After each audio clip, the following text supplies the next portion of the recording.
प्यारे बच्चों, good morning. कैसे हैं आप लोग? सब ठीक होंगे। तो हम पाठ 4 सरल समीकरण पढ़ रहे हैं गणित में, जिसमें कि कुछ प्रश्न हमने आपको करने के लिए दिए थे, आपने कर भी लिए थे, वो हमने आपको बता भी दिए थे पिछली वीडियो में। अब जो है नया काम ये है कि हमारी प्रश्नावली 4.2 शुरू हो रही है। इसमें सभी जो समीकरण को हल करने वाली प्रश्नावली है, इसमें समीकरण हल करना कैसे करते हैं वो इसमें होगा। जैसे कि पहला ही प्रश्न है, पहले चर को पृथक करने वाला चरण बताइए, फिर समीकरण हल कीजिए। कुल मिला के समीकरण हल करना है। पृथक करने वाला चरण तो हम हर बार लिखते ही हैं। जैसे अब यह x ऋण 1 बराबर 0। अब चर हमारा है x, क्या है, इसको हमें पृथक करना है 1 से। ये 1 हमारे पास है, इस x से इस x को इस 1 से पृथक करना है, यानी ये 1 इसमें से हटाना है। कैसे हटाएंगे? क्योंकि ऋण 1 है यानी घट रहा है, तो इसमें उल्टा होता है। अगर ये घट रहा है, x में से 1 घट रहा है, तो हमें जोड़ना पड़ेगा, तभी ये हटेगा यहाँ से, है ना। कह सकते हैं कि ऋण में हो रहा है तो धन में लगाना पड़ेगा, तभी हटेगा।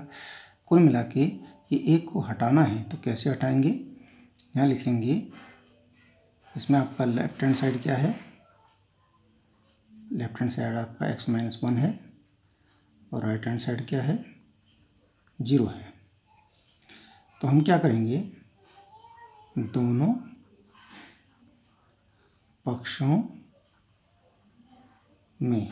पक्षों में क्या करना पड़ेगा, 1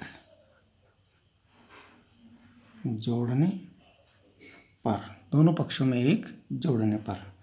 अब x ऋण 1 है, ये आपका लेफ्ट हैंड साइड है यानी बायां पक्ष है, और 0 है, ये राइट हैंड साइड है यानी कि दायां पक्ष है।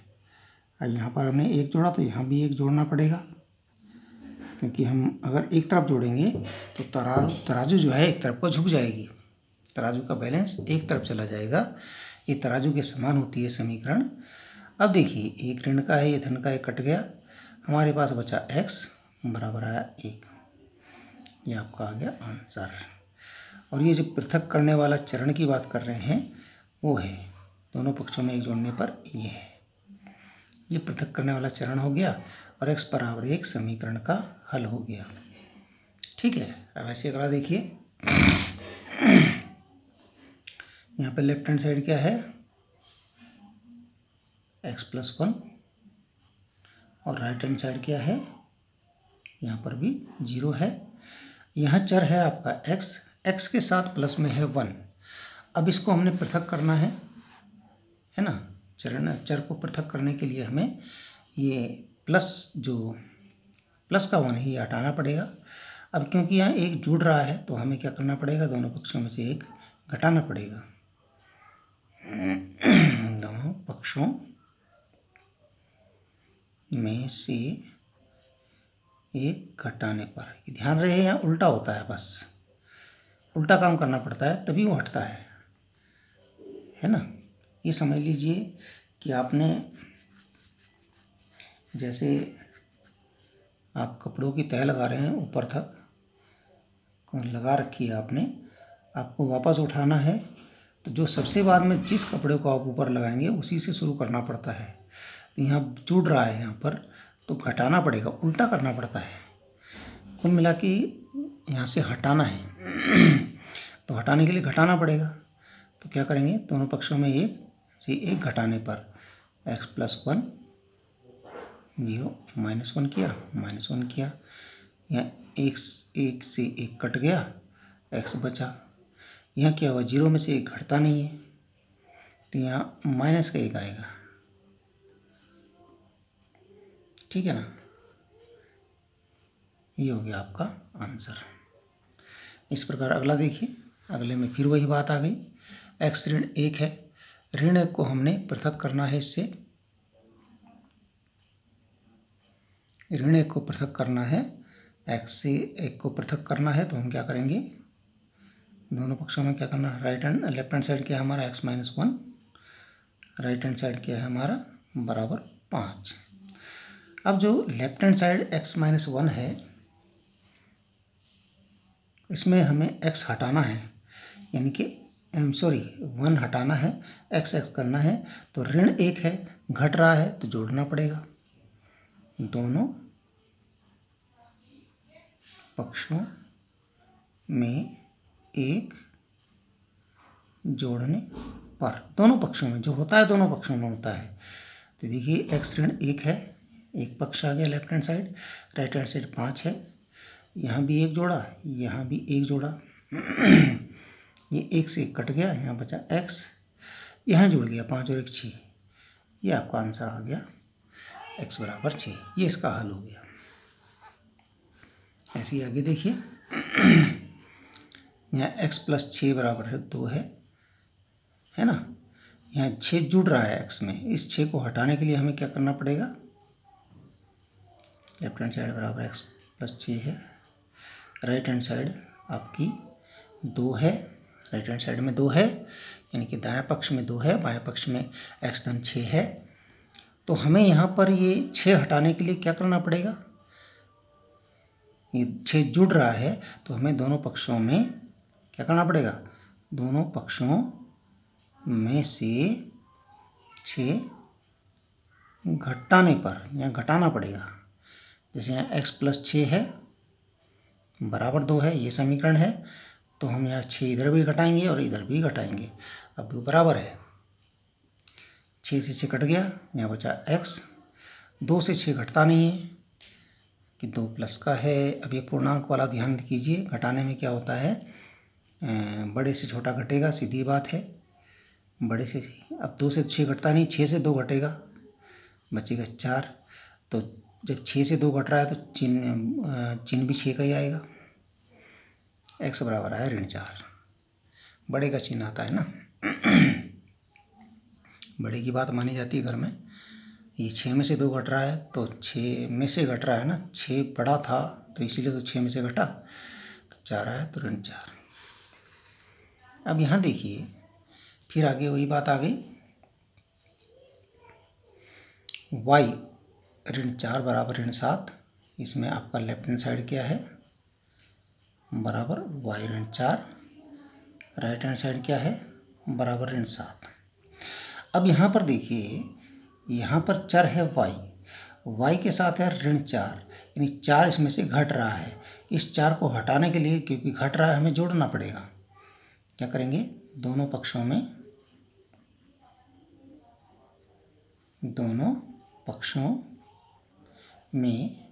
4 जोड़ने पर y ऋण 4 बराबर ऋण 7, ये समीकरण है। यहाँ 4 जोड़ा तो यहाँ भी 4 जोड़ना पड़ेगा, 4 से 4 कैंसिल हो गया, यहाँ बचा y, लेकिन यहाँ जोड़ना तो पड़ेगा, लेकिन जुड़ नहीं रहा है क्योंकि ये माइनस का है 7, ये जुड़ेगा नहीं, ये घटेगा, है ना, 4 में से 7 घटता नहीं, 7 में से 4 घटेगा, बचेगा 3, क्योंकि 7 में से घटा है, 7 का चिन्ह तो 3 ऋण था, y बराबर ऋण 3।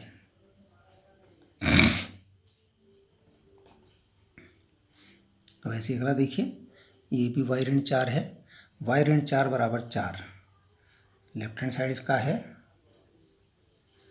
y ऋण 4, राइट हैंड साइड इसका है 4, ठीक है। यहाँ भी हमें वही करना है, क्योंकि 4 ऋण घट रहा है तो हमें 4 जोड़ना पड़ेगा, क्या लिखेंगे, दोनों पक्षों में 4 जोड़ने पर, 4 जोड़ा हमने, y ऋण 4 धन 4 बराबर 4 धन 4, दोनों तरफ जोड़ दिया, 4 से 4 कैंसिल हो गया, y बराबर आ गया आपका 4 4 8। अब देखिए यहाँ तक तो हमने कर दिया है, अब आपके लिए हम 2 सवाल छोड़ रहे हैं, y धन 4 बराबर 4 एक ये सवाल, और y धन 4 बराबर ऋण 4 एक ये सवाल, ये हम आप लोगों के लिए छोड़ रहे हैं, क्योंकि कुछ करने के लिए भी छोड़ना चाहिए। वैसे तो मैं कर सकता हूँ अभी के अभी, लेकिन नहीं, हम आपके लिए छोड़ रहे हैं ताकि आप भी कुछ करके देखें, क्योंकि कुछ बच्चे इंटरेस्टेड हैं, काम कर रहे हैं, बहुत अच्छी बात है। मैं चाहता हूं कि वो ये 2 सवाल खुद करके देखें, उनको अगर समझ में आ गया तो। चलो ठीक है, आगे बढ़ते हैं। प्रश्न नंबर 2 है हमारे पास। पहले चर को पृथक करने के लिए प्रयोग किए जाने वाले चरण को बताइए, फिर समीकरण को हल कीजिए। बस वही प्रकार है जो पहले प्रश्न था, उसी प्रकार का प्रश्न है, लेकिन उसमें प्लस और माइनस का सवाल था, यहाँ गुणा और भाग का सवाल है। यहाँ देखिए समीकरण है 3L बराबर 42। तो यहाँ देखिए लेफ्ट हैंड साइड क्या है, बराबर 3L, राइट हैंड साइड क्या है, बराबर 42। यानी कि बायां पक्ष है आपका 3L और दायां पक्ष है 42। अभी लिखा है 3L, 3 और L लिखा है, चर लिखा है और 3 लिखा है, बीच में कोई चिन्ह दिख नहीं रहा है। यहाँ छिपा हुआ एक चिन्ह होता है गुणा का, ठीक है ना। छिपा हुआ चिन्ह क्या होता है, गुणा का, ठीक है ना। और गुणा का उल्टा क्या होता है, भाग। तो दोनों पक्षों में हमें ये 3 हटाने के लिए दोनों पक्षों में क्या करना पड़ेगा, 3 से भाग करने पर। 3 से भाग कैसे होगा, 3L भाग 3 और 42 भाग 3। इसको कैसे लिख सकते हैं, 3L बटा 3 बराबर 42 बटा 3। 3 से 3 कटा एक बार, यहाँ बचा L। 3 से 42 को भाग दे लीजिए कहीं पर, जहाँ पर आप दे सकते हैं। देखो मैं यहाँ छोटा छोटा दे रहा हूँ,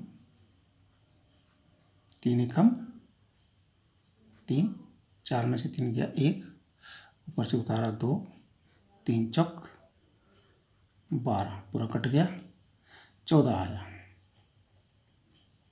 L बराबर आपका आ गया 14। ये हो गया आपका आंसर। और ये है पृथक करने के लिए, चर को पृथक करने के लिए प्रयोग किया जाने वाला चरण। ये आपका चरण है चरों का पृथक करने का।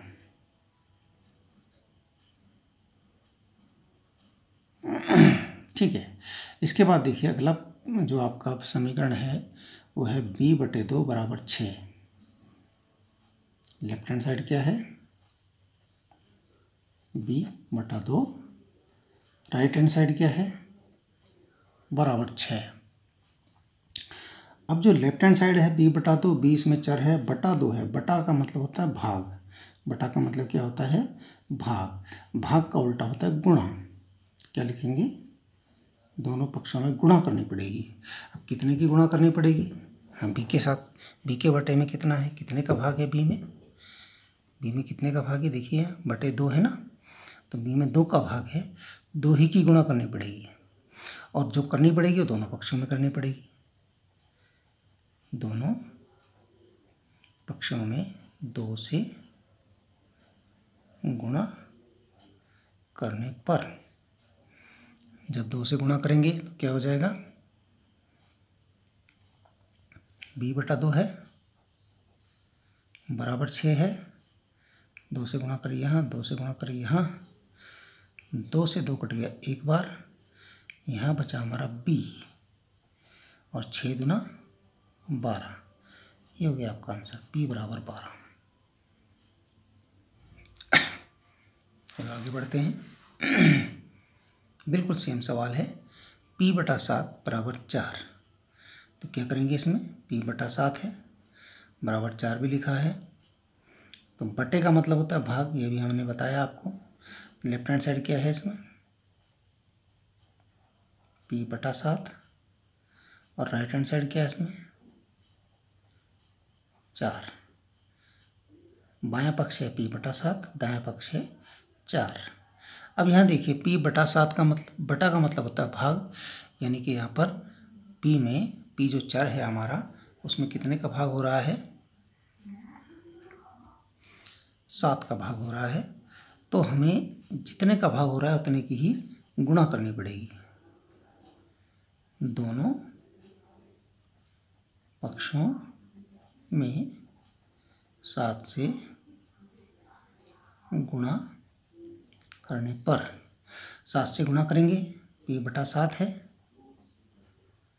बराबर 4 है। मैं गुणा करेंगे 7 से, यहाँ भी गुणा करेंगे 7 से, 7 से 60 कटेगा एक बार, p बराबर आ जाएगा 4 सत्ते 28।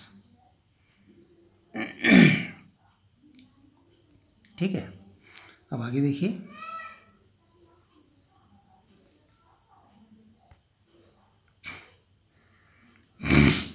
अगला हमारे पास एक और है 4x बराबर 25। ये बराबर है 4x बराबर 25, 4x बराबर 25। तो लेफ्ट हैंड साइड क्या है हमारा 4x, राइट हैंड साइड क्या है हमारा बराबर 25। अब लेफ्ट हैंड साइड है 4x, तो 4x है, तो इसके बीच में एक चिन्ह छिपा हुआ है, दिख नहीं रहा है, वो है गुणा का। तो गुणा का उल्टा भाग होता है, तो हम क्या करेंगे दोनों पक्षों में 4 से भाग करने पर 4 से भाग करेंगे।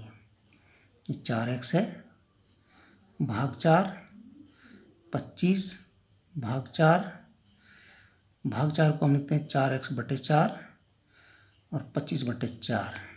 4 से 4 कटा, x बराबर आया। अब 4 से 25 तो कटता नहीं है, 4 का पड़ा पड़ी, 4 एकम 4, 4 दूना 8, 4 पंजे 20, भाग दे लीजिए यहाँ पर। 4 अट्ठे 24, 4 छक्का 24, बचा हमारा 1, शेष तो 1 ही बच गया। तो हम लिख सकते हैं 6 से ही 1 बटा 4। ये आपको याद आया होगा, 6 से ही 1 बटा 4, इसको ऐसे लिख सकते हैं, ये आपका आंसर। मिश्रित भिन्न में हमने इसको बदल दिया क्योंकि विषम भिन्न में था, ऐसे भी हम कर सकते हैं। ठीक है, आगे बढ़ते हैं। ये है 8y बराबर 36, 8y बराबर 36। लेफ्ट हैंड साइड है इसका 8y, y इसमें चर है। राइट हैंड साइड है इसका 36, y इसमें चर है और 8 की गुणा हो रही है, क्योंकि बीच में चिन्ह छिपा हुआ चिन्ह गुणा का होता है, तो 8 की गुणा हो रही है। तो हमें इसमें क्या करना पड़ेगा, दोनों पक्षों में गुणा की जगह भाग करना पड़ेगा। दोनों पक्षों में कितने से भाग करना पड़ेगा, जितने से गुणा हो रही है उतने से ही भाग करना पड़ेगा। 8 से गुणा हो रही है y में, तो 8 से भाग करना पड़ेगा।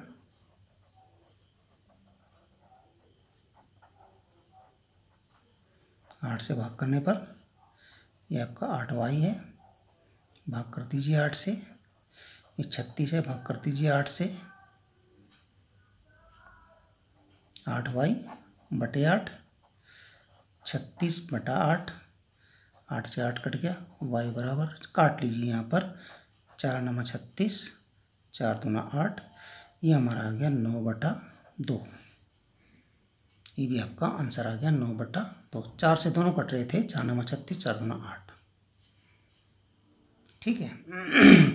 अगला प्रश्न है z बटे 3 बराबर 5 बटे 4। इसमें देखिए क्या करेंगे,